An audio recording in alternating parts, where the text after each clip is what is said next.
Hi guys, তোমরা কেমন আছো? আশা করি সবাই ভালো আছো। আজকে আবার একটা টপিক দিচ্ছি, আনসিন প্যাসেজ। সেটা হচ্ছে hour national flag.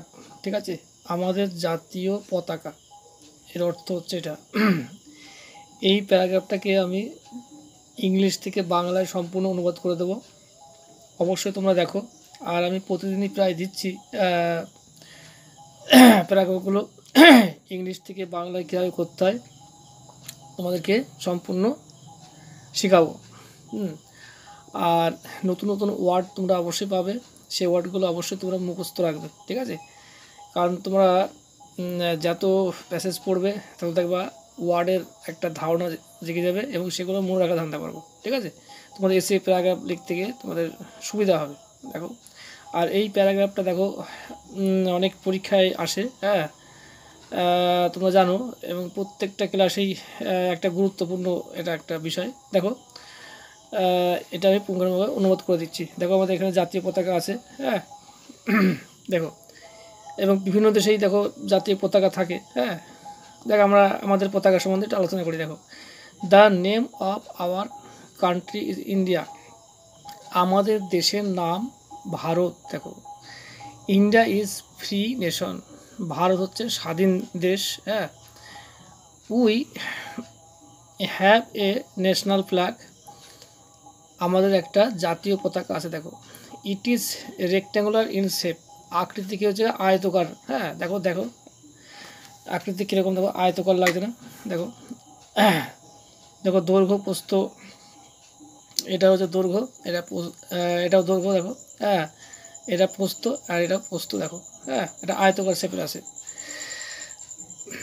It has 3 equal longitudinal divisions. দেখো দেখো 3টে আয়তকারে ভাগ করা আছে। দেখো, দেখো উপরে একটা আয়তকার আছে, মিডিলে একটা আয়তকার আছে, আর একদম বটম নিচের দিকে একটা আয়তকার শেপ আছে। ঠিক আছে, দেখে নাও। দেয়ার আর 3 কালার্স ইন ইট। আর এই পতাকায় 3টে রং আছে। দেখো, দেখে নাও, এখানে 3খানা রং আছে। দেখো,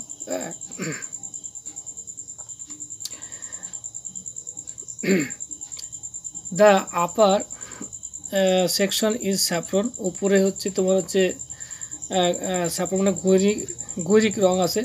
দ্য মিডিল ইজ হোয়াইট। মাঝখানটা আছে সাদা।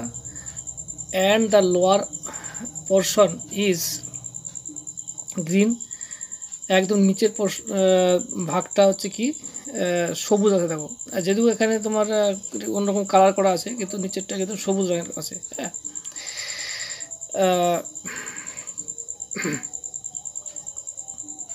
এবার দেখো, দ্য 3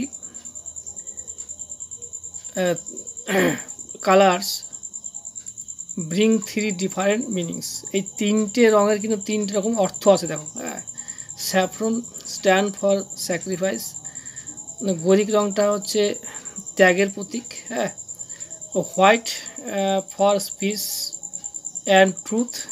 সাদা হচ্ছে তোমার হচ্ছে শান্তি এবং সত্যের প্রতীক। The green for courage. সবুজ হচ্ছে তোমার হচ্ছে সাহসের প্রতীক। The wheel stands for activity and progress. আর যে চাকা বা চক্র, হ্যাঁ দেখো চক্র আছে, এটা কিসের প্রতীক আছে বলো? এটা হচ্ছে অগ্রগতি এবং কাজের প্রতীক। We salute our national flag. আমরা আমাদের পতাকাকে অভিবাদন জানাই। ঠিক আছে, বা নমস্কার জানাই অ্যাকচুয়ালি। তাই দেখো, এখানে ভালো করে দেখে নাও। আর তোমাদের যদি কোনো সমস্যা থাকে অবশ্যই দেখো। আর এখানে কতগুলো ওয়ার্ড আমি দেখো দেখে নাও। এখানে ওয়ার্ড দেওয়া আছে। রেক্ট্যাঙ্গুলার মানে হচ্ছে আয়তকার, আর স্যাফরন মানে গৈরিক, পিস মানে শান্তি, আর স্যালুট মানে হচ্ছে অভিবাদন করা। দেখো, ডিফারেন্ট মানে হচ্ছে বিভিন্ন, ন্যাশনাল মানে জাতীয়, আর লংিটিউডিনাল মানে হচ্ছে লম্বলম্বিভাবে, আর স্যাক্রিফাইস মানে ত্যাগ, প্রোগ্রেস মানে হচ্ছে উন্নতি, আর হুইল মানে চক্র, আর কারেজ মানে সাহস, ফ্ল্যাগ মানে পতাকা। তাই ভিডিওটা ভালো লাগে লাইক শেয়ার কমেন্ট অবশ্যই করো। আর যারা নতুন আছো অবশ্যই সাবস্ক্রাইব করবে, আর যারা করেছো অসংখ্য ধন্যবাদ। আমি আস্তে আস্তে দিতে থাকবো। হ্যাঁ, প্যারাগ্রাফ তোমরা অবশ্যই দেখতে থাকো।